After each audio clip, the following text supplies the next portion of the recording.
Labdien! Paldies visiem, kas ir atnākuši, paldies visiem, kas skatās mūs online, un paldies būs arī tiem, kas skatīsies mūsu informāciju un sagatavoto prezentāciju, tad, kad tas būs nepieciešams, lai pieteiktos uz mūsu programmām. Tātad katru gadu pašvaldība organizē šāda veida seminārus, lai iepazīstinātu ar jaunumiem likumdošanā, ja tādi ir notikuši, kā arī informētu par pieteikšanās kārtību, par iesniedzamajiem dokumentiem un atbildētu arī uz uzdotajiem jautājumiem. Tātad šodienas tēma ir Rīgas līdzfinansējums atsevišķu vēsturisko būvju saglabāšanai. Tātad, kas tad ir noticis jauns? Ir zaudējuši spēku 2 normatīvie akti. Tātad ir zaudējis spēku Rīgas pašvaldības saistošie noteikumi par pašvaldības atbalstu publiskai apskatei pieejamo kultūra vēsturiskā būvmantojuma objektu un dzīvojamo māju fasāžu saglabāšanai Rīgā. Šie noteikumi ir zaudējuši spēku ar jaunajiem par līdzfinansējumu atsevišķu vēsturisko būvu saglabāšanai Rīgā. Jaunie noteikumi stājās spēkā principā šī nedēļā, man liekas 23. oktobrī. Kā arī zaudējuši spēku iepriekšēju noteikumu par pašvaldības palīdzību īstenības novēršanai, energoefektivitātes uzlabošanai, kā arī piesaistīto zemes gabalu apiekārtošanai Rīgā. Un tā vietā ir jauni saistošie noteikumi par līdzfinansējumu dzīvojamo māju uzturēšanai un modernizēšanai Rīgā. Šodienas tēma man pārleca. Jā. Tātad šodien mēs runāsim par atsevišķo kultūrvēsturisko ēku projektiem, un nākošo ceturtdien, 31. oktobrī, tad mēs stāstīsim par dzīvojamo māju programmām. Ja? Tātad nākošo ceturtdien, 31. oktobrī, 16:00, gaidām šeit visus, kam ir projekti, kas ir saistīti ar dzīvojamām mājām. Tas ir dzīvojamās mājas, tas ir dzīvokļi sākot no 3 un vairāk. Tātad, ko nosaka pašvaldības saistošie noteikumi?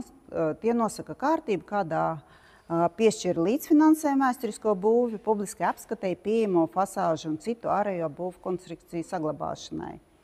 Tātad šeit atslēgas vārds ir publiskai apskatei, pieejamo fasāžu saglabāšanai. Ja? Tātad šīm fasādēm un arī citām konstrukcijām ir jābūt redzamām arī nakts laikā. Kā es saku, ja es naktī gribu aiziet paskatīties, cik skaisti ir jūsu renovētā fasāde, tad tas man būtu tā kā jābūt iespējamam. Ja? Kādām ēkām tiek piešķirts līdzfinansējums šo saistošo noteikumu izpratnē?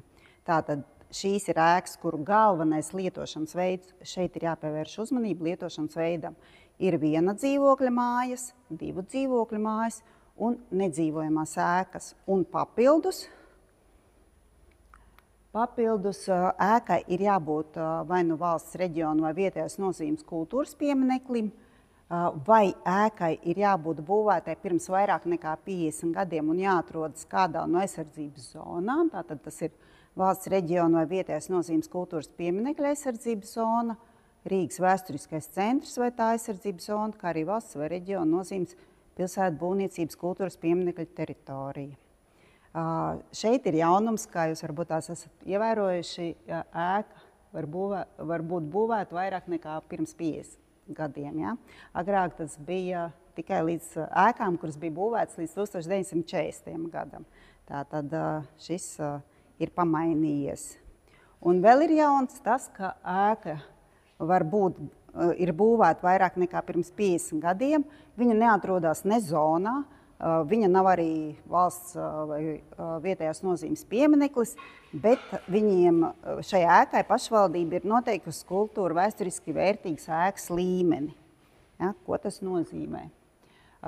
Informācija par ēkām, kurām ir noteikts šis kultūra vēsturiski vērtīgās ēkas līmenis, mēs varam redzēt tīmekļa vietnē, kas ir pilsētas attīstības departamentam. Es uztaisīju screenshotu, lai jums būtu tā kā skaidrāk, kur to var redzēt. Ja? Ieejot sadaļā būvniecība pilsētas attīstības departamenta mājaslapā un atrodot kultūra vēsturiskās ēkas, ir ēku saraksts. Un jāvērš uzmanība, ka Tur ir ēkas ar 3 veida līmeni norādīts, kurām nav šis līmenis. Ir arī ēkas, kurām ir mazs, neliels kultūra vēsturiskais līmenis. Tās īsti nevar startēt uz šīm programmām, bet ja ēka ir kultūra vēsturiski vērtīga ēka, tad viņas var startēt šī programmā. Kādas ir atbalstāmās darbības? Tātad tiek atbalstīts darbību kopums, kura īstenošanas rezultātā tiek atjaunot vai restaurēta pieminekļa oriģinālā substance. Tātad mēs neatbalstam, ja kaut kas tiek iznīcināts un uzbūvēts modernā stilā, bet ka mēs atjaunojam to, kas ir bijis vēsturiski. Ja? Un atbalstāmās darbības ir gan būvprojekta, tai skaitā AMI izpētes izstrāde, kā arī ar projektu, protams, saistītie būvdarbi. Tas ir fasādes atjaunošana vai restaurācija, jumta atjaunošana vai restaurācija, visu logu uz fasādes restaurāciju vai atjaunošanu. Precīzāk, visas aktivitātes tiks uzskaitītas nolikumā, kurš tiks publicēts un tiks apstiprināts visticamāk piektdien, tas ir rītā. Kādas ir attiecināmās izmaksas? Tātad attiecināmās izmaksas ir gan par tehniskās dokumentācijas izstrādi, tātad tas ir būvprojekts, tas var būt tehniskās apsekošanas atzinums, kā arī AMI. Tās ir būvdarba tiešās izmaksas. Un jaunums ir, ka attiecināmās izmaksas jau 2. gadu, ne jaunums, bet 2. gadu jau ir nepieciešamo sastatņu vai līdzīgu mehānismu montāžas, demontāžas, nomas un transporta izmaksas bez PVN. Protams, cilvēkus interesē, kā tas ir līdzfinansējuma apmērs. Šai programmai līdzfinansējuma maksimāla intensitāte ir 50% no attiecināmu izmaksu kopsummas, bet vienam projektam līdzfinansējuma apmērs nedrīkst pārsniegt tātad 20 000 būvdarba izdevumu kompensācijai, 1000 eiro ir būvprojekta dokumentācijas izstrādes izdevumu kompensācijai, un papildus pilnā apmērā, bet ne vairāk kā 1500 eiro izņemot PVN, tiks kompensēta nomas maksa par ceļa elementu, kas tieši nepieciešams projekta īstenošanai un lietošanai. Kādi ir galvenie izpildes termiņi?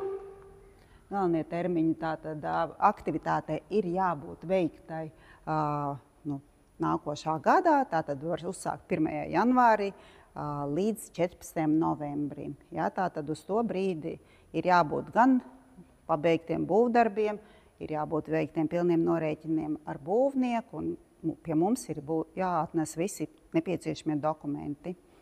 Un arī izdevumiem ir jābūt tieši tajā pašā periodā, ja, tātad no 1. janvāra līdz 14. novembrim. Un, ja jūs izdomājat samaksāt būvniekam avansā, pieņemsim decembrī, tās būs neattiecināmās izmaksas. Tā kā to nedariet. Nedaudz par programmas norises schēmu. Konkurss tiks izsludināts vai no šonedēļ vai nākošu nedēļu. Un pieteikšanās konkursam ir februārs, 25. gads. Visticamāk, ka tā varētu būt Valentīna diena, 14. februārs, jo tas ir februāra vidus, kad parasti notiek un tiek arī noteikts šis datums. Un pieteikšanās parasti ir līdz 9 no rīta. Tātad ir nolikumā, ka tas tiks publicēts, jāpaskatās šie pieteikšanās termiņi, vai tiešām ir 14. kā es šodien to saku. Tad notiek projektu pārbaude marta laikā, un komisija lemj par tiem projektiem, kas tad tiks apstiprināti, vai kuri, diemžēl, paliks bez izskatīšanas maijā.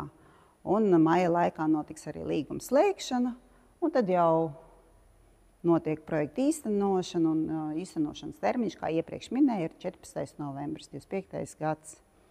Un līdzfinansējuma apmaksa ir mēneša laikā, kopš jūs esat atnesuši mums visus norēķinu dokumentus. Tātad gala termiņš tas var būt 12. decembris, bet tikpat labi tas varētu būt arī ātrāk, ja jūs esat projektu beiguši jūnijā, atnesuši mums norēķinu dokumentus jūnijā, tad jūlija laikā, ja visi dokumenti ir pilnībā kārtībā, nekas nav papildus jāiesniedz, tad jūs arī saņemat šo līdzfinansējumu. Ja?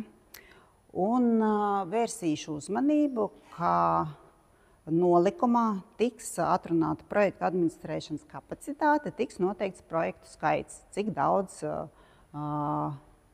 projekti varēs tikt iesniegti. Provizoriski tie varētu būt 16 projekti, bet mēs vēl skatīsimies, ko lems komisija, jo par nolikumu to lemj vienmēr komisija. Kādi ir iesniedzamie dokumenti? Iesniedzamie dokumenti gan šai programmai, gan arī tai programmai, ko mēs stāstīsim nākošais nedēļa, ir gandrīz vai līdzīgi. Ja? Tātad tas ir pieteikums paraugs ir mūsu mājaslapā, pārstāvības dokumenti, respektīvi pilnvarojuma dokumenti, arī piemēri būs mājaslapā, nepieciešamie būvniecības dokumenti, kur ir nepieciešami jebkuras remontu darbiem, fasāžu remontu darbiem.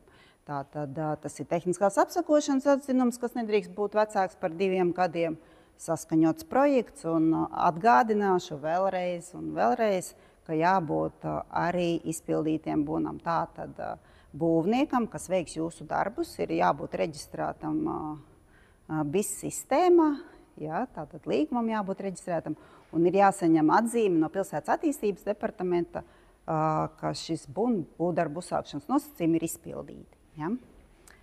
Tālāk tad ir projekta tāma, paraugs būs mūsu mājaslapā, protams, visiem dokumentiem ir jābūt parakstītiem, tāpatās tas ir arī būvdarbu līgums ar pievienoto grafiku un būvdarbu izmaksu tāmi, un nākošajā lapā tālāk uzskaitīšu dokumentus. Tātad tas ir projekta ieviešanas laika grafiks, paraugs arī ir mūsu mājaslapā. Un pievērsiet uzmanību, gatavojot projekta ieviešanas grafiku. Termiņiem tiek pievērsta uzmanība. Mani kolēģi, kas vērtē projektus, pievērš uzmanību, kad tad projektam ir jāuzsākās un brauc arī pārbaudīt. Un ja projekts netiek uzsākts norādītajā termiņā, un sevišķi, ja tas ir jau vairāk kā 2 mēneši, jūs neko neesat uzsākuši, neesat mūs arī informējuši, tad principā līgums vairs nav spēkā esošs. Tātad, ja tomēr sanāk kļūdīties un jūs jūtat, ka jūs nevarat uzsākt nepieciešamajā termiņā, iesniedziet vienkārši labotu projekta ieviešanas grafiku. Ja? Ar ko atšķirās projekta ieviešanas grafiks no būvdarbu līguma esošā grafika? Citreiz nesaprotu, kur ir atšķirība. Atšķirība ir tā, ka būvdarbu līgumā jūs norādat tikai tos datumu, kad būvdarbi ir fiziski pabeigti un nodoti, pieņemsim. Bet mēs vēl prasam arī, lai jūs iesniedzat šos dokumentus par būvdarbu izpildi, visus norēķinu dokumentus, jūs iesniedzat to mums. Tātad mums jāsaprot, kad no jums gaidīt šos dokumentus. Līdz ar to ir uztaisīts atsevišķs projekta ieviešanas grafiks. Ja ēkai ir nepieciešama NKMP atļauja, tad arī tā ir jāiesniedz. Tai, protams, ir jābūt spēkā esošai. Tiem, kas ir saimnieciskās darbības veicējiem, tātad tie var būt SIA vai arī akciju sabiedrības, ir nepieciešams izdruks no de minimis atbalsta uzskaita sistēmas, vai arī norādīt vienkārši sistēmā aizpildīts veidlapas identifikācijas numurs.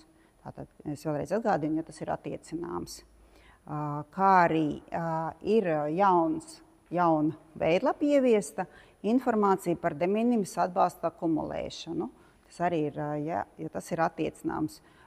Šī veidlapa ir, teiksim, varētu būt 1% no visiem nepieciešama, vai vispārībā iespējams, ka nebūs tādu projektu. Tas ir tiem, kas vairākus līdzfinansējums apvieno kopā, lai īstenotu māju atjaunošanas procesu. Vai arī ne tikai altuma projekts, pieņemsim, altuma naudiņu piesaista, bet arī varbūt tās kaut kādus Eiropas fondus izmanto šī projekta īstenošanai. Ja?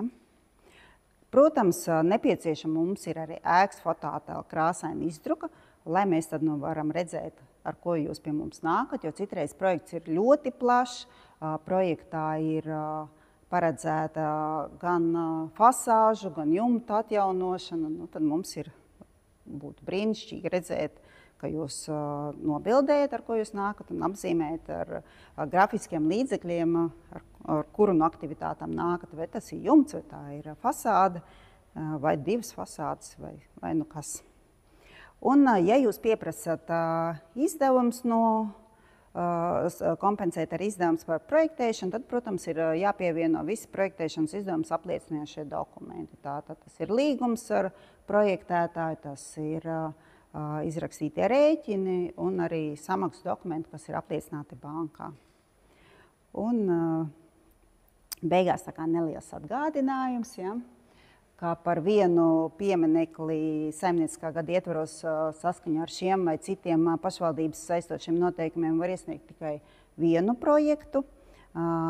Pašvaldība līdzfinansējuma izmaksā kā kompensāciju pēc projekta pabeigšanas un arī pilnu norēķinu veikšanas ar darba veicēju un, protams, visu dokumentu iesniegšanu mums. Tātad vēl ir arī tāda nianse, ka attiecināmu izmaksu apmēru samazina proporcionāli piederošo dzīvokļu īpašumu vai piederošo domājamo daļu lielumam. Tātad, kas tad ir, par ko samazina? Ja valstī, pašvaldībai vai valsts vai pašvaldības kapitāla sabiedrībai pieder domājamā daļa kādā no objektiem vai arī jūsu objektā ir nekustamā īpašuma nodokļu parādnieks. Un šeit ir jaunums, ja līdz šim nodokļu parāds nevarēja būt lielāks par 50 eiro, tad tagad jau nedrīkst pārsniegt 500 eiro. Ja? Tātad tas ir jauns. Un ir arī komercsabiedrības, kurām saskaņā ar komisijas regulām nevar tikt piešķirt de minimis, tad viņu par viņu domājamo daļu arī samazina šo līdzfinansējumu, tieši attiecināmo izmaksu daļiņu.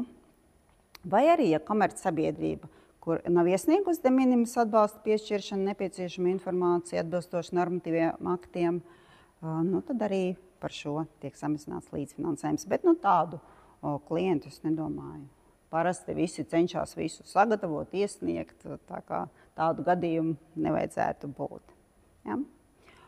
Un kā vienmēr, es vienmēr agrāk sākumā to teicu, tagad es to saku beigās, ka, lai startētu veiksmīgi programmā, īstenot savu projektu un saņemt līdzfinansējumu, tātad jāatrod mūsu mājaslapā nolikumu, kas tur tiks publicēts, rūpīgi jāiepazīstās ar to un ar tā pielikumiem, un jautājumu gadījumā jāpiesakās uz konsultāciju. Mūsu mājaslapa ir Atjauno Riga LV, un ja ir nepieciešams vēlreiz noskatīties rullīti, jūs varat mūsu rullīti noskatīties YouTube kanālā Rīgas līdzfinansējums ēku atjaunošanai. Paldies par uzmanību. Man ir tāds arī jautājums, vai šeit ir arī daudz dzīvokļu dzīvojamo māju pārstāvji, jo tā ir, es domāju, varbūt tās, vai jums ir kādi tādi īsi jautājumi, varbūt tās, ko mēs varētu šodien atbildēt, jo par pašu nolikumu mēs, un drīzāk par noteikumiem mēs vairāk stāstīsim tad nākošā ceturtdienā. Pagaidiet. Jā, mums ir būtisks ieraksts, tādēļ var arī rokās tā. Iepriekšējā nolikumā tur bija, manuprāt, tāds teksts, ka jūs samazināt finansējumu tiem dzīvokļiem, kuru īpašnieki nav pierakstījušies, kuriem nav deklarētā dzīvesvieta tajā īpašumā. Kā būs šogad? Tas ir mainīts, un šis regulējums ir atcelts. Es vairāk paaicināšu savu kolēģi Irīnu Miķelsonu, viņa nedaudz precīzāk pastāstīs. Jā, tātad, ja šeit ir daudz dzīvokļu dzīvojamo māju pārstāvju, tad mēs ļoti īsi pateiksim tātad to, ka pirmkārt šogad vēsturiskās dzīvojamās mājas un visas pārējās dzīvojamās mājas ir ar vienādojumu zīmi. Tas nozīmē, ka mēs vienkāršojam administrēšanas procedūru visiem. Mēs priekš daudz dzīvokļu dzīvojamo māju nekustamā īpašuma nodokļu parāda ierobežojums ir noņemts. Tas nozīmē, ka vairs nebūs. Dzīves vietas deklarēšanas prasība ir noņemta,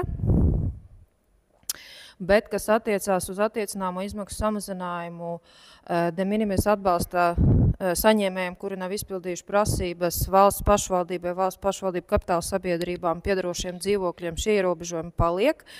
Un ja ir dzīvokļu īpašnieki, kas ir saimnieciskās darbības veicēji un nav iesnieguši de minimis veidlapu, arī par šo īpašumu, kopīpašuma daļu attiecināmās izmaksas vienalga tiks samazinātas. Ja, tā kā tieši de minimis atbalsta regulējumā šobrīd ir saistībā ar jaunās regulas ieviešanu, ir grozījumi, un līdz ar to tiem, kuri tagad strādā pie daudzdzīvokļu dzīvojamo māju projektu sagatavošanas, īpaša uzmanība ir jāpievērš tieši de minimis atbalsta prasību izpildē. Viņas ir kļuvušas sarežģītākas, un mēs nākamajā nedēļā pastāstīsim vairāk, mēs parādīsim tās veidlapas, kas ir jaunas uztaisīts, bet šis būs zināmā mērā izaicinājums, ja ir vēlme pacīnīties par lielāku attiecināmu izmaksu kopsumu, tad tur bišķīt jāpapēta šī lieta, ja?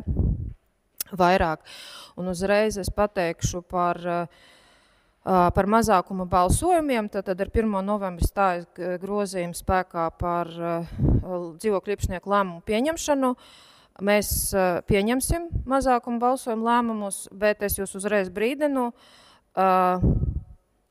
no mums neatkarīgi iemeslu dēļ nav skaidrs, kā mēs pārbaudīsim šo lēmumu tiesiskumu, tāpēc iespējams, kad jums nāksies ļoti daudz ieguldīt laika un darba, lai sadarbotos ar mums un šo te pārbaudu veiktu. Pagaidām mēs nezinām, kā mēs to varēsim izdarīt, bet pastāv iespēja, ka ja jums ir mazākuma lēmumi, jums nāksies daudz ar mums sadarboties. Mums resursu nav, un mēs nevarēsim pārbaudīt, tad jūsu projekts tiks noraidīts. Es tā pateikšu. Ja? Un vēl viena lieta, kolēģi pateica bišķīt par projektu skaita ierobežojumu. Šāds ierobežojums attieksies arī uz dzīvojamo māju programmu. Tas ir saistīts ar to, ka, diemžēl, bet mūsu resursi ir ļoti ierobežoti. Un šogad mums ir 97 projekti, mēs administrējam, un mums nav tik daudz resursu, lai kvalitatīvi un līdz galam novestu ļoti daudz projektu, tāpēc mēs esam ieviesuši šo te jaunu robežu, bet tas galīgais cipars vienalga veidosies tikai tad, kad mēs zināsim, kāds ir piešķirs budžets, kāds ir pieprasījums, un tikai tad būs zināms, kā sadalās.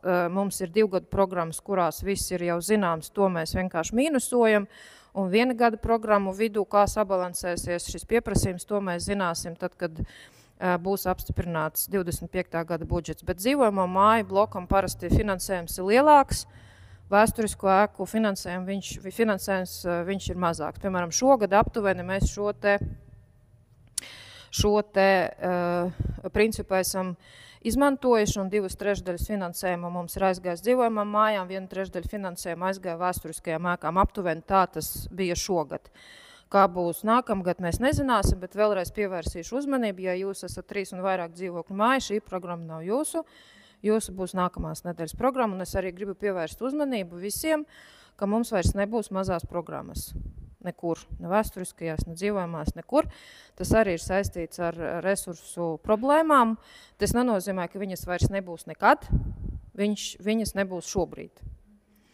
Ja mēs redzēsim, ka var kaut kā savādāk situāciju mainīt, mēs viņu noteikti mainīsim. Tā.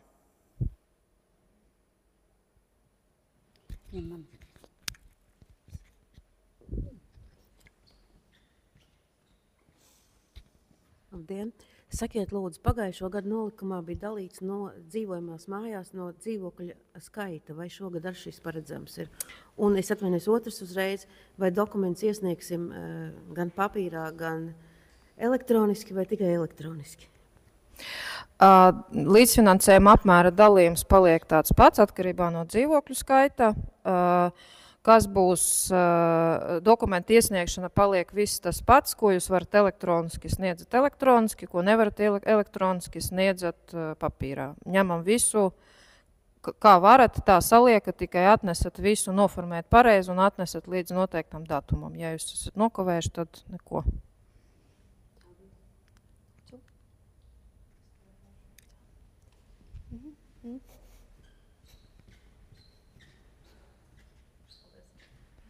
Labdien! Es gribēju pajautāt, kādas ir galvenās problēmas tiem cilvēkiem, kas uzvar konkursā un kaut kādu iemeslu dēļ varbūt nespēja visu izpildīt un novest projektu līdz galam. Vai tādi ir gadījumi? Iepriekšējā gadā pieņemsim. Tādi, kuri nespēja novest projektu līdz galam, vienmēr ir, jo nekad un neko un nekur nevar par 100% izdarīt, ja mēs runājam par kaut kādu lielu projektu kopu. Galvenā problēma ir projektu vadība. Tātad, ja jūs vēlaties tieši dzīvojamo māju pieteikt, dzīvojamām mājām ļoti svarīga ir projektu vadība, ja jums ir biedrība, piemēram, kas jums ir, kas jums jūsu dzīvojamo māju apsaimnieko, tad jums ir ļoti jāatbalsta sava biedrība, jums viņiem ir jāpalīdz. Ja jums ir kaut kāda naudiņa, ka valde strādā, samaksājiet varbūt viņiem kaut kādu naudiņu, jo tiem cilvēkiem, kuri vada projektu, viņiem ir visu laiku jāsako tam visam stāstam līdzi. Ja? Un lielākiem pārvaldniekiem ir kvalificēti projektu vadītāji, kuri labāk tiek galā ar šiem uzdevumiem, bet tur, kur ir biedrības, tur ir ļoti, ļoti liela nozīme, lai jūs savai valdei, tiem cilvēkiem, kas projektu vada, maksimāli viņus atbalstītu. Ja vajag pieņemt lēmumus, tad iet uz kopsapulcēm un pirmajā reizē pieņem lēmumu, nevis 10. reizē. Saulaicīgi, ja kaut kāda informācija prasa, iedodiet viņam to informāciju, ar vienvārdu sakot, ļoti, ļoti svarīgi atbalstīt. Mēs no savas puses darām visu, ko mēs varam, lai palīdzētu klientam tikt līdz beigām, bet jums ir jāsaprot, ka mēs nekontrolējam jūsu būvniekus, tas ir viens, ko mēs nedaram. Mēs neko nedarīsim ar jūsu dzīvokļu īpašniekiem, kuri tur, slikti uzvedīsies. Ja? Un mēs neko nedarīsim, piemēram, ar Nacionālo kultūras mantojuma pārvaldi, kura var pēkšņi kaut ko jums sākt prasīt.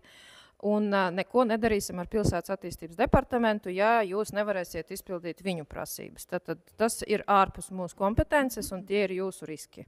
Paldies. Kur paliek Rīgas domes nauda, ja es kaut kādu iemeslu dēļ sačakarēju to projektu, naudu nedabūju? Kur tā nauda paliek?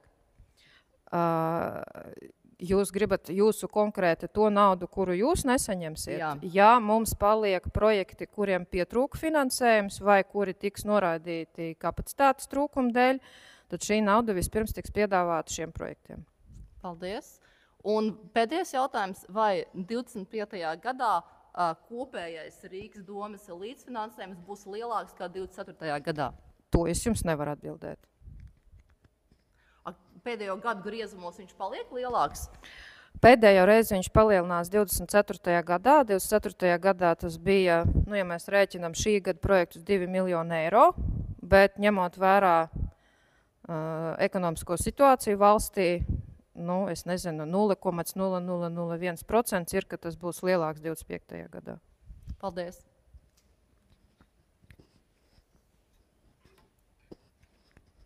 Sakiet, lūdzu, vai daudzdzīvokļu dzīvojamā māja, teiksim, fasādes atjaunošanā būs tie paši punkti, ja divas kaimiņu fasādes iet, tad viņi dabūna papildus vērtējumu punktu, kā bija nolikumā iepriekšējos gados, kad divas fasādes, piemēram, es nezinu, tur 62, 62A vai 60, un viņi tagad katrs atsevišķi startē ar savu projektu, bet līdz ar to, par cik tās ir kaimiņu fasādes, tad viņi dabūna klāt papildus punktus.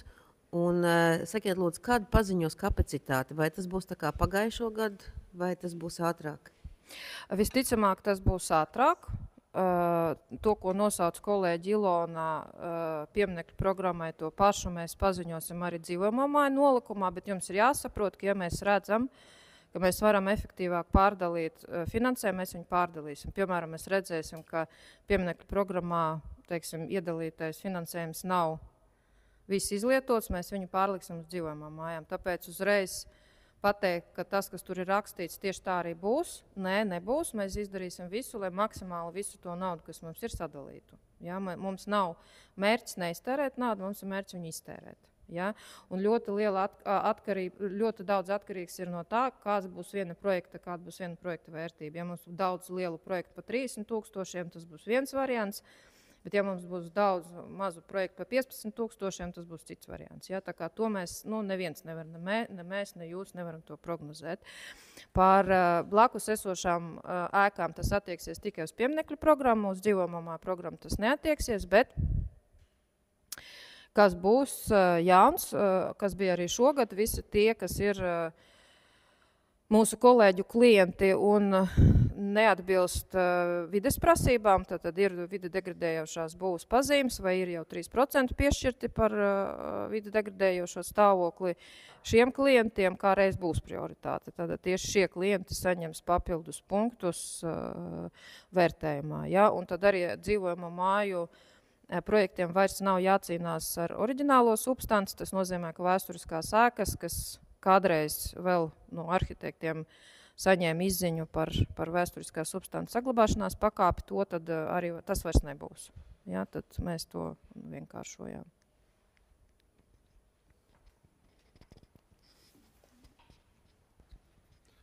Sveiki. Sakiet, kā šogad būs ar daudzdzīvokļu mājām, kas pieder vienam īpašniekam? Daudzdzīvokļu un vienu dzīvokļu, divu dzīvokļu mājas var piedalīties vēsturisko ēku programmā, joprojām, es neatceros, nedzirdēju, vai kolēģi to teica vai neteica, tad vēsturiskās ēkas, kuras ir vienas no tām kategorijām, kas ir uzskaitītas, tās var pieteikt. Tās ēkas, kas nav vēsturiskās, nevar piedalīties pašvaldības līdzfinansējuma programmās, jo mums nav resursu apmierināt visu iespējamo pieprasījumu. Man jautājums tieši ir par vēsturisko daudzdzīvokļu ēku. Vēsturiskās daudzdzīvokļu ēkas piedalīsies dzīvojamo māju programmās. 3 un vairāk dzīvokļu mājas no 25. gada ir dzīvojamo māju programmā iekšā. Ja es pareizi saprotu tos saistošos noteikumus, tad tur ir punkts, ka nedrīkst piedalīt vienam īpašniekam vairāk par 1/3 dzīvokļu.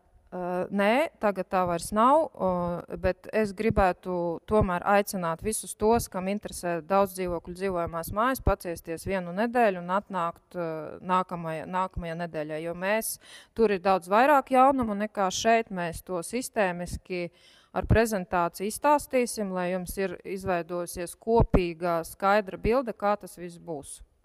Jo, ja jūs tagad kaut ko bišķīt paklausīsieties, tad 30% no tā jūs atcerēsieties, pārējo aizmirsīsiet, atnāksiet mājās un nekas nebūs. Paldies! Jā, lūdzu. Jautājumi vēl kādi?